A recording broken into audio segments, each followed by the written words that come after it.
Hello and welcome to the MHG podcast. As usual, life can be a little bit miserable, life can be a little bit dark, so we are here to bring you as much light and as much joy as I possibly can. As we possibly can, because I'm Bradley, and he outed himself accidentally by his targeted ads about gay hookups. It's Tommy Rob. No, it's Stu. How you doing, Stu? I'm not too bad. Yeah, no, I've not had enough gay hookups this week, to be honest with you. I take it you saw the story. Do you know, I haven't seen that yet, but it was making me laugh. Tommy Robinson went on one of these things. He was talking about sort of like how the government are trying to ban Grok and X because of free speech, nothing to do with, the AI child porn or anything. It's the free speech. Yeah. And then said but YouTube could do any ads they want about basically gay hookups, no age limit. And this is allowed to get through until someone pointed out going, all ads on YouTube are algorithm based on your content. He kind of deleted it and went very on the defensive. So, yeah, you got to love it when they self-own. Yeah, you absolutely have. Yeah, that's superb. Yeah, dear. It did tickle me. Because you got to take what minor joys you can get. You have. It's a tough life. So these are fun interludes, definitely. We do have fun interludes, though. Because you know what is a fun interlude? What's that? The video game industry. Ah, yeah, the industry. Depending on which way you look at it. We are going to talk about the positives this week. And because it's the first regular show of 2026, I'm going to go all the way to the last. What could that mean? Oh, I don't know. Mystery time. I think a question needs to be asked. Yeah. So what have you been playing? Well, I've been playing two games that I'm going to talk about this week. I'm going to tell you them both off the bat and then talk about each one as we come. And you'll understand why the cryptic intro. Oh, okay. The Last Ninja Collection and The Last Caretaker. You see? Oh, should have played The Last of Us, and then you would have made it a trifecta. Oh, but what happens if I played the part one? That's not the last then, is it? Yeah, they should have called part two The Last of Us. This really is The Last of Us, Joel. Exactly. That's what they should have called it. Yeah. Just Joel dies. Is that a spoiler? I don't know. At this stage, no, I don't think so. Even I know that, and I've not played it. So, yeah, exactly the same. Yeah, when it's crossed the medium and that thing's happened in the new medium, which is the TV series, then you'd be on spoiler territory. It's a weird place, isn't it, for The Last of Us? It's like, are they going to make another one, do you think? Or I believe they are, yeah. I think it's now doing that thing that American TV shows do with like the American Office, where it goes, right, we're going to stick to the source material and then we're going to go and do our own things. I think that's what's happening.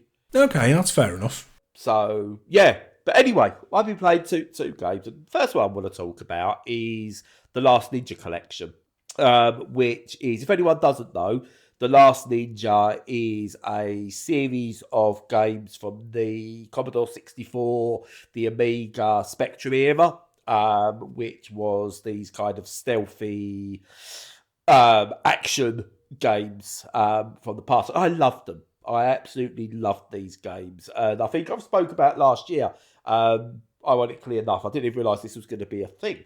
That is one of my favourite box art covers on the Commodore 64, because you had the big box and it was like this black box with just like the ninja eyes peering through it and a sword. It's just like, it's that. But the games, I remember playing them I think the first and second one I played on the Commodore 64.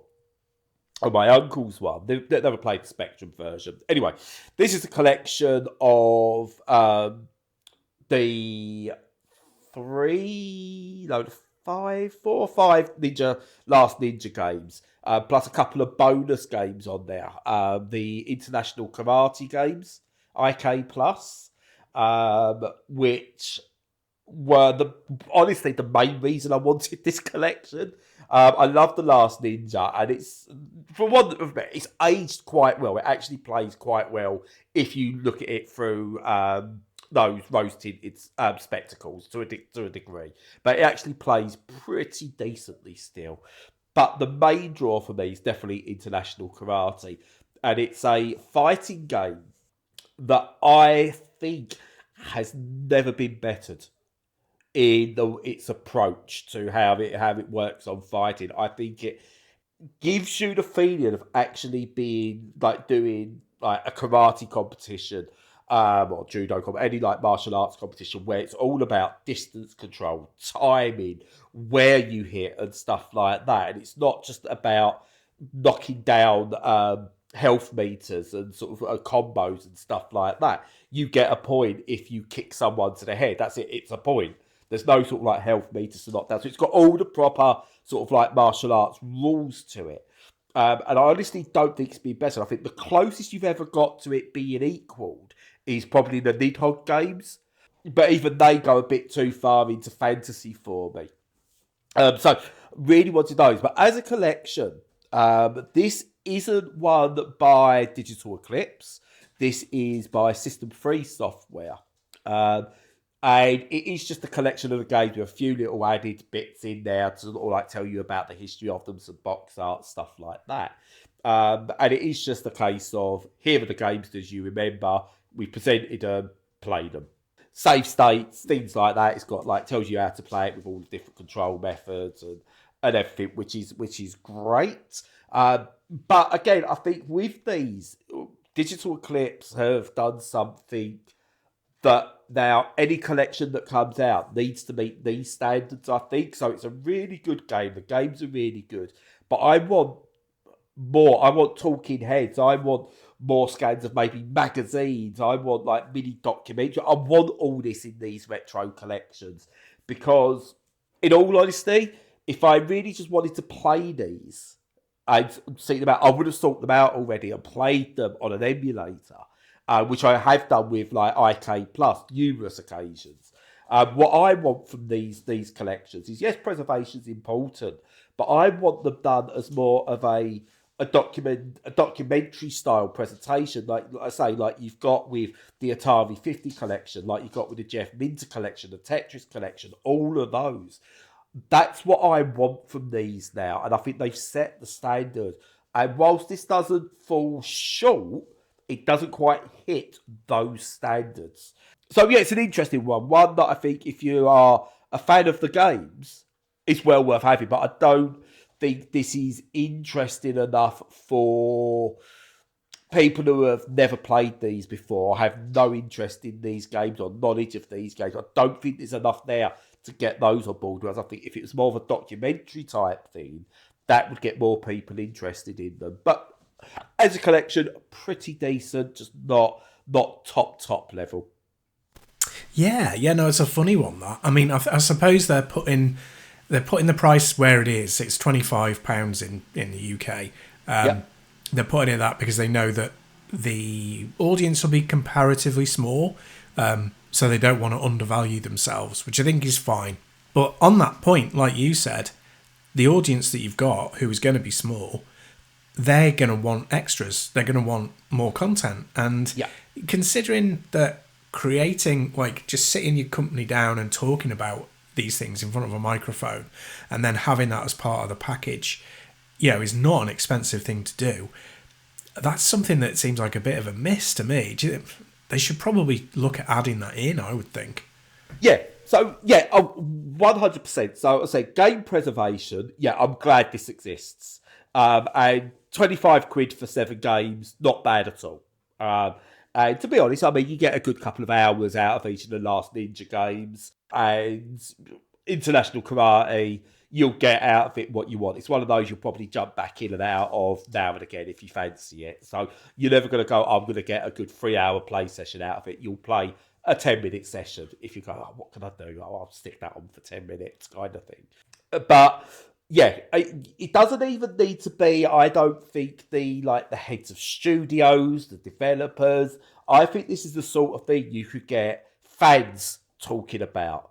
You could have got, for example, me. You could have sat me down and me giving my opinion on what I thought of the International Karate games and what they meant to me in the past. And other people like myself, maybe journalists who maybe wrote original reviews and all stuff like that. So even if you can't get to the original developers for whatever reason. There's other ways you could do it.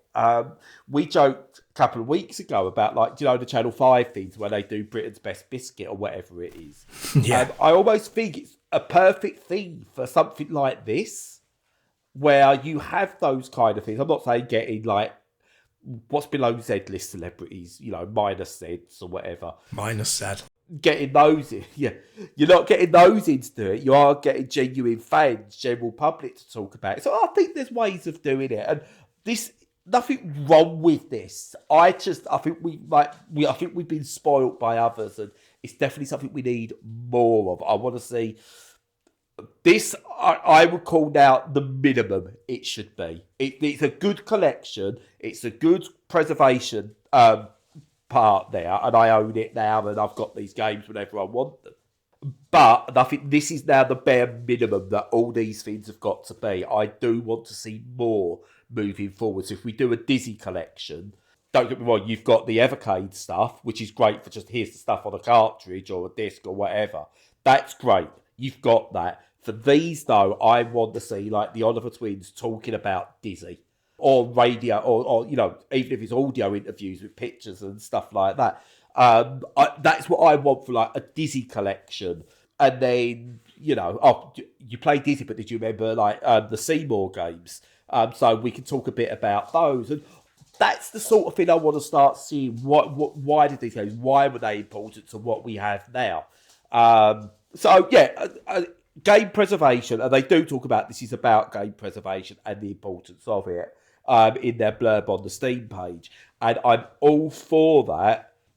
Pricing wise, yeah, it's an interesting one because £25 is you're gonna only really get the diehards want to pick this up, and there's a good chance these diehards may already have the original boxes for these games. So I would like to see this maybe come in at under 20 quid. To go on the curio side of stuff, especially for what's on offer. If this was full-on documentaries in there, then, yeah, do you know what? I get it. You could charge that. Yeah, it's good. I want more. Am I being greedy? I don't know. I don't think you are, no. I mean, there are fewer crossovers with, like, TV and film with games than people realise. I think they kind of just lump it all in as media. But one thing that's a big difference is if you watch, like, a rerun of something on TV, so say, like, you watch, I don't know, the old Battlestar Galactica from 1980, you're not paying any extra for that. That's just part of your TV, you know, viewing experience or your subscription or whatever. Whereas this is, if this came out on a subservice, like, you know, for the Xbox, that'd be one thing.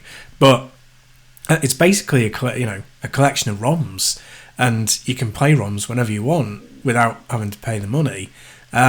You want the money to go back to the original creators as much as possible, but in return, to not be playing your original copies or a ROM of it, you need a quid pro quo. So yeah, I think you're right. The Atari 50 version of this is what you want, really. Yeah, definitely. And I mean, I'm not going to pick you up on this because, yes, it is essentially a collection of ROMs at its base level, but they have done to it. So it works with modern controls really well.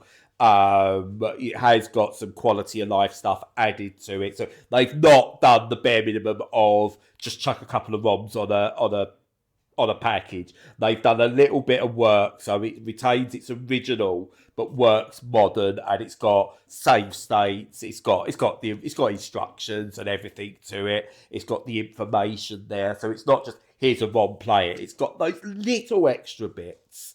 But as I said, I feel like I'm going to a point where I'm going, oh, this is terrible. So I'm not. I'm glad this exists. The games are fun. I've got fond memories of the games, and I've played loads of it since picking it up. I'm really enjoying it. But I said, we've been spoiled by Digital Eclipse, and I say, I want more. And this is a series for me that deserves more. So I'm hoping that System 3 take this and go, right, this is what we've done. What do we do next? How do we improve on this from whatever we decide to do for another collection. So yeah, interested to see what they do after this. It's definitely worth having if you've played these games and you enjoyed them. As I said, it's not something I think sort of like my son's going to look at and go, oh, I've got to get that. And I think that, whereas I know he looked at the Jeff Minter stuff and he looked at the Atari stuff and he was intrigued by it. Yeah. So yeah, it's good. It's just not as good as I think it could have been. Yeah, I mean, I kind of want these because I've never played the last Ninja games, which is a bit crazy. But yeah, I used to play IK Plus on my Amiga like constantly. It was superb. So it's a good collection. Oh, yeah. Yeah. The one unfortunate thing, I say unfortunate, when you look at the, just to go a little bit on this, when you look at the reception that the Mortal Kombat collection got recently, where a lot of people are talking about it doesn't play well online and stuff like that, there's serious input lag, and like on the multiplayer, I'm like, yeah, but it was never a game designed to be played online, so I'm okay with it not playing well online. This has multiplayer, especially for like international IK Plus, but it is only local multiplayer. So there's no online multiplayer with this, which again, you kind of look at it through Modern Eyes and you go, should this have online capabilities? And you're going, yes, but also no, because I don't know how this would translate to online, because it's you input in IK Plus and it doesn't immediately go bang, bang, bang. It's not like Street Fighter or anything like that. It's slow and methodical, and I don't think that translates to online. So there's no online play. There is only local play, which I'm okay with. Others might not be. It just depends where you sit with it. Yeah, I won't comment on that, but it's a collection that I will look at getting, but it will have to be cheaper for me to invest, I think. Totally understandable. So we can either sit here in silence now, Stu, or we can fill some dead air with something. What, you mean fill it with some dead space? Oh, we could. Yeah. So yeah, Dead Space. Periodic replay. I do this, quite frequently. I mean, it's not frequent for anyone who's not ancient like me. It's, every 5 or 6 years or something, which is half a lifetime to younger viewers. But for me, it's like, fairly common. And it's because it's just one of the best. It really is. And it astonishingly so, it's held up so well. I mean, if you're going to talk about it in today's terms, you've got to think that, well, they did a remake of it. So people have got, and it's sold really, really well. So it's still got a massive audience. And the reasons are really obvious. Just so to save Stu some editing, Stu's suffering a bit of crack addiction. With a bit of a cold, and it's on his chest. So he's a bit coughy. Just deal with it, okay? Just deal with it. Yeah, they just have to deal with it. But yeah, no, just to say, it's so beautifully put together. It was very notable at the time that the team that worked on it was very large, and they pushed a lot of boundaries with the technology. And one of the ones that it really excels in, and that will never age, is sound quality. The sound effects, the whole sonic atmosphere of the thing is just like one of the best, if not the best, that a game has ever had.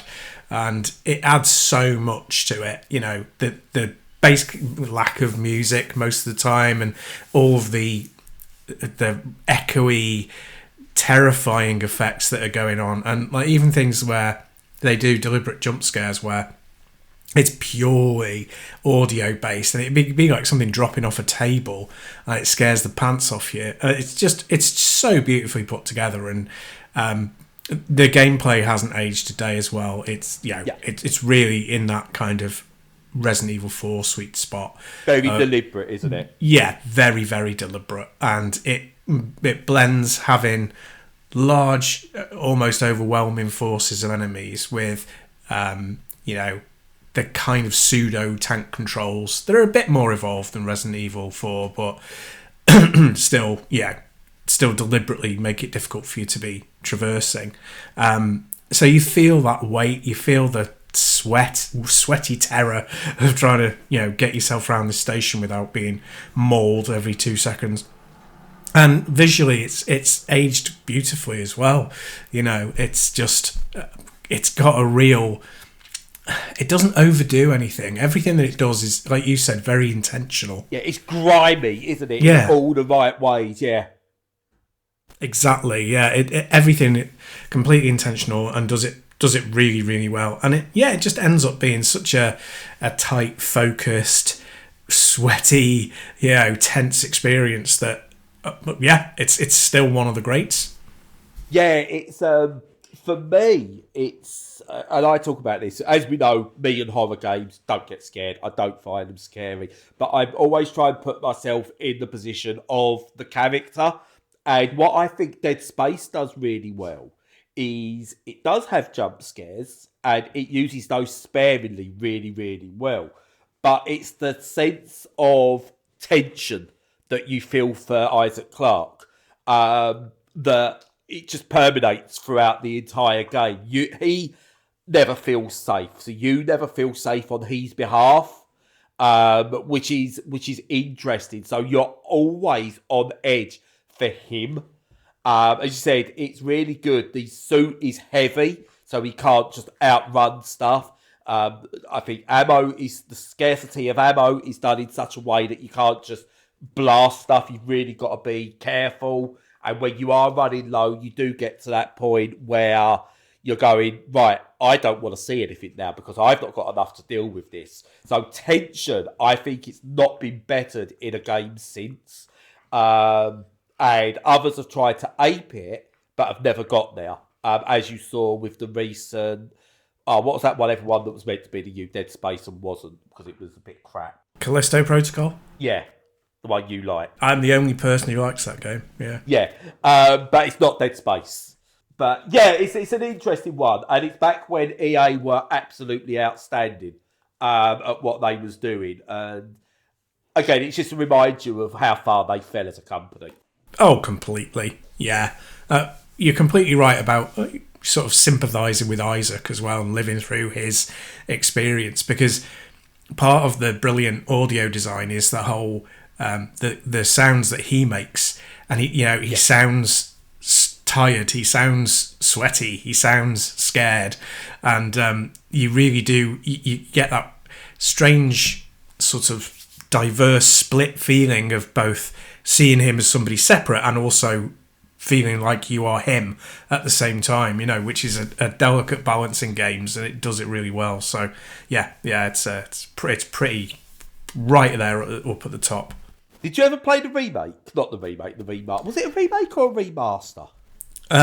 It was a remake because it was from the ground up. Yeah. I've played a little bit of it and it seemed to be, really good, but probably inessential. I played it and what the reason you sort of like it, again, I can't believe we're using this word multiple times, how sweaty the original was. And I said how grimy it is, and it was very deliberate in that. The remake, to me, what I played that just felt too clean.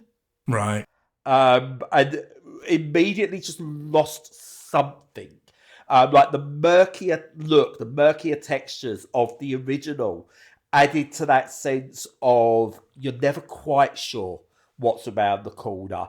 You can't really see the differences in textures, in surfaces too well, and it worked. Whereas when that got cleaned up in the remake remaster, it lost slightly that terrifying edge of foreboding that you had throughout the game.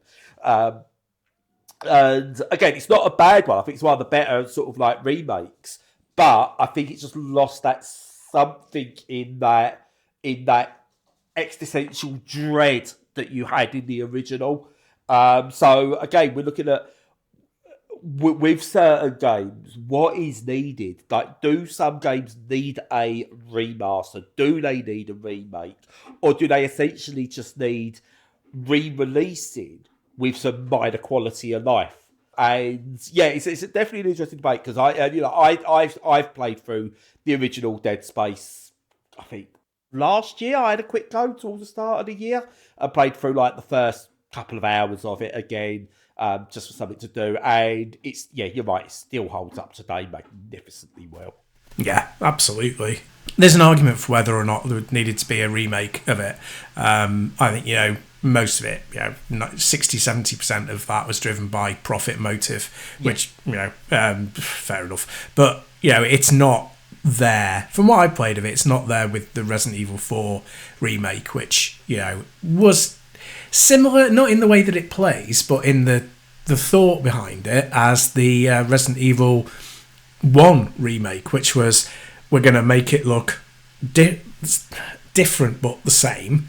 It's not going to be slavish. It's going to improve on the visuals, and we're going to add more to the game. So it's going to be, even wider and more full, as it were. So, yeah. And Resident Evil 2, which essentially was essential as a from the ground up remake, because it can stand alone from the original Resident Evil 2. So, yeah, I think the Dead Space remake doesn't do that. It doesn't stand alone from the original Dead Space because... Do I use the word perfection? Because there's no such thing as perfection, but I think in terms of survival horror, I think Dead Space came very, very close to perfecting the formula. Yeah. And remake wasn't needed. Yeah. Yeah, I would probably agree with that, I think. So, yeah, mind you, remakes are going to be interesting moving forward. We'll chat about this in a couple of weeks because I take it you're aware of Good Old Games being bought out by one of its original creators. Yes, I saw that. And have you seen him go to town a bit on Windows? No, I didn't. He's basically gone and slagged off Microsoft and Windows and how bad it is, and seems to be championing the idea of moving towards Linux more and as a better way of like doing game preservation and everything. So it's interesting. Be interesting what Good Old Games does, because there's a lot of games that only worked on Windows, but obviously with Proton and everything, if Steam could work together maybe with Good Old Games in some way, and share what happens with Proton and everything, I think we might see in the few coming years a real renaissance in terms of game preservation. And I can't wait to see where it goes, especially if they're not going to be reliant on Windows anymore. Yeah, that'd be interesting. I think, I don't know if this already exists, and it probably doesn't, but if people are going to use the lead platform, the lead OS as Linux, we'll need a good version of Proton, but that does it the other way around, that converts Linux games into Windows so that it will reach everybody. Yeah. So, talking of being fearful, just to point out, I don't think you was being attacked constantly during that last segment, was you, Stu? Not personally, no. No, well, I think I actually got mugged. So, yeah. Yeah, sounded like it. Dog was attacking me, and then stole my phone, and then started attacking the cat. So, oh dear. So, yeah, the real survival horror. Yeah. Real life is always the real survival horror. Yes, it is. Anyway, moving on to another survival game, I suppose, in many ways, and it's The Last Caretaker, which this came out in early access in the back end of 2025, I think sort of like middle of November-ish. And what you've essentially got here is a survival crafting base building exploration game in many ways. So you take on the Last Caretaker, who is a robot who has to do stuff to make the world habitable for humans again. There's some bobbing story to it. I didn't really care too much about it. It's survival and crafting and stuff like that. And so my immediate issue when you first go into a survival game is, what do all the bars mean? So you go to what do the bars mean, and how much am I worried about the bars? This has a really clever way, because you're a robot. There's no hunger, there's no thirst, and all that kind of thing you need to worry about. What you do have is battery, and you have to maintain your life through a battery that is constantly ticking down as you move. As well as needing to power up your boat, because you're on a boat that's basically moving throughout this world as you try and prepare it, as well as powering up different bases and stuff like that. So the game is all about gathering power. And what it does well is the power across the world is shared. So you can take power from a base to help charge yourself, to put power on your boat so your boat can travel, and things like that. The more you do, the more power you use, and the more you need to use batteries to top yourself up. And it's a really interesting way of using that hunger mechanic, because when it's a robot, for me, a battery drains and that's it, it's over. Whereas a human, they get thirsty or hungry, they can still survive. So I don't like the idea of those bars where, I'm really hungry and now I'm dead. That's not how survival works. So with a robot, it works. In the context of the game, it works really well. And as you play, you can get different upgrades and things that allow you to be more efficient with power, get more power, and all different things like that. So it works really well, and it's just the one bar. You get 1 bar of power. It's your health, it's your general life support, and everything. So it disappears, you're dead. And you've just got to keep that going. So I really like that. It works. It simplifies it down, but still adds the tension you need to constantly progress. Now, what you've got here is, it is somewhat base building. So you go to these different locations. You need to generally, the way the routine goes is, you go to a location, you restore the power, you do something else to get this base working, to power up and be self-sufficient. You move on and go find another one, like you're sailing your boat to go find somewhere else. But you've also got to make sure you've got enough backup power on your boat, you get enough fuel.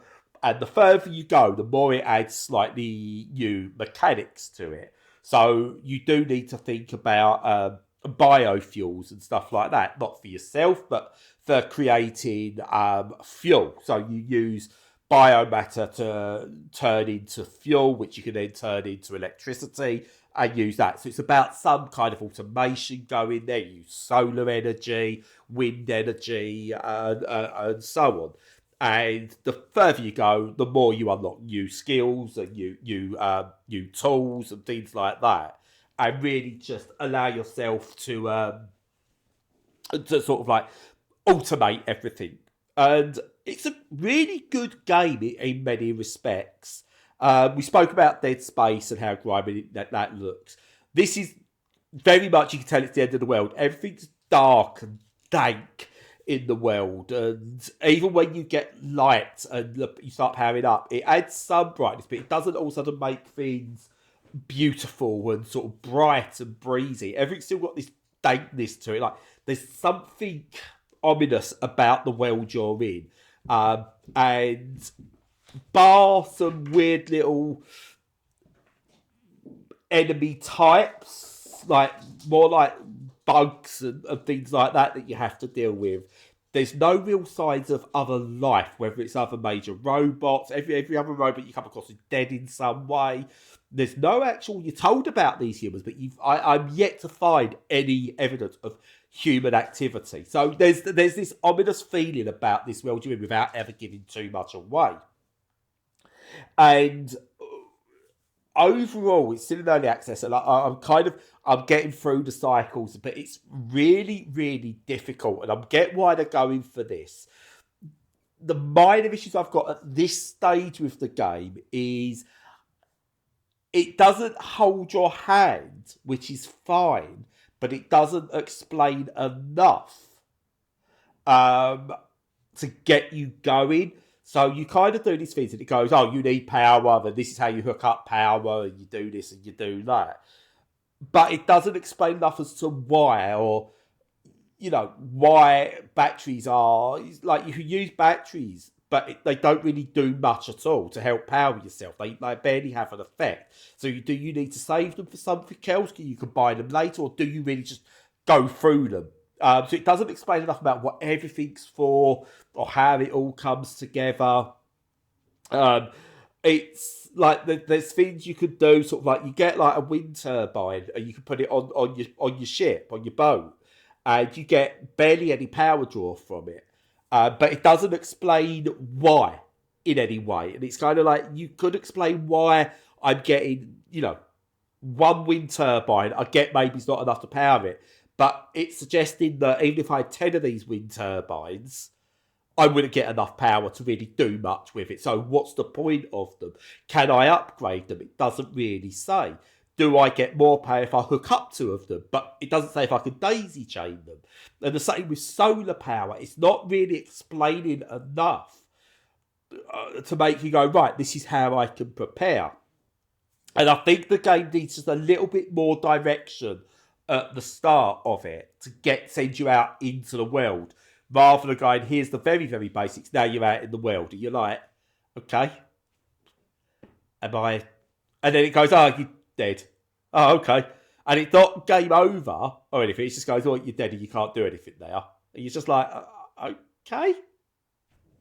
That's it. I'm just stuck. And I get, maybe on an existential level, that idea of just being stuck with no hope for anything might work. But it doesn't work in a video game. Yeah. It's just like, oh, is something going to happen now? Is there anything I can do? I don't know. I'm just stuck in the middle of the ocean, it seems. Guide me a bit early on.